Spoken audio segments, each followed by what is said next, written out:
నటుడు ప్రకాష్ రాజ్ ఇటీవల సోషల్ మీడియాలో ఒక వీడియో పెట్టడం జరిగింది. ఆ వీడియోలో ఒక ముఖ్య ఉద్దేశం అంటే బీజేపీ ప్రభుత్వం నా యొక్క ఓటును తొలగించడం జరిగింది. నేను ఎంపీగా పోటీ చేసిన నియోజకవర్గంలో నేను పుట్టి పెరిగాను. అదే ప్రాంతంలో నాకు ఓటు హక్కు ఉంది. కానీ ఎస్ఐఆర్ ప్రక్రియలో భాగంగా నా ఓటును తొలగించడం జరిగింది. ఇప్పుడు నేను ఏ ఆధారాలు పెట్టి నా ఓటును పొందాలని ఆయన వీడియో పెట్టడం జరిగింది.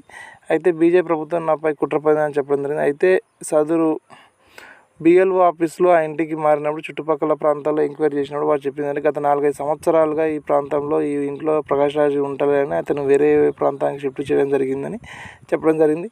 అలాగే ప్రకాష్ రాజ్పై కొన్ని ఆరోపణలు ఉన్నాయి. అతను 4 రాష్ట్రాల్లో దాదాపు 3 రాష్ట్రాల్లో ఓటు హక్కు ఉందని ఇటీవల కొద్ది రోజుల క్రితం బెంగళూరులో ఒక న్యాయవాది కోర్టులో అప్పీల్ చేయడం జరిగింది. తెలంగాణలో, కర్ణాటక, తమిళనాడులో ఆయనకు చెన్నైలో ఓటు హక్కు ఉందని. అయితే చట్ట ప్రకారం ఒక వ్యక్తి 2 తోవల ఓటు హక్కు పొందడం నేరం.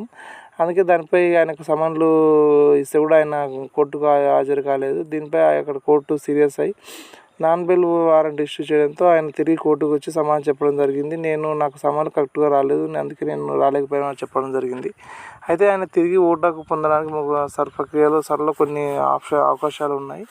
ఫామ్ 6 సబ్మిట్ చేస్తే ఫామ్ 6 ద్వారా కూడా అప్లై చేసుకోవచ్చు. ఒకవేళ ఫామ్ 8 ద్వారా కూడా అదే నియోజకవర్గంలో ఒక వేరే ఇంటికి షిఫ్ట్ మారినా కూడా ఆ ఇంటికి పాత కొత్త చిరునామా సబ్మిట్ చేసి కూడా చేసుకోవచ్చు. అలాగే ఆన్లైన్లో మొబైల్ యాప్ ద్వారా కూడా తిరిగి ఓటు హక్కును పొందవచ్చు.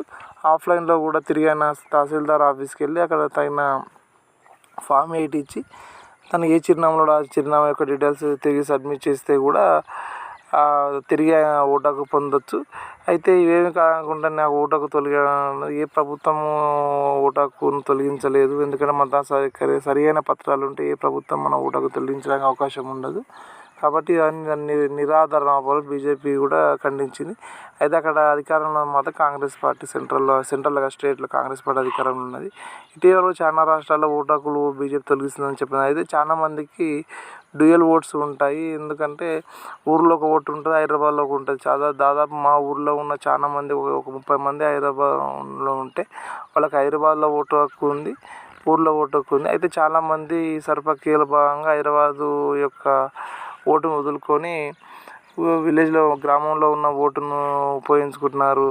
ఎందుకంటే చట్టరీత్యా 2 ఓటు హక్కులు ఉండడం నేరం కాబట్టి ఏదో ఒక ఓటు ఉండాలన్న ఉద్దేశంతో గ్రామంలో ఉన్న ఓటు హక్కును ఉంచడానికి ప్రజలు ప్రయత్నం చేస్తున్నారు.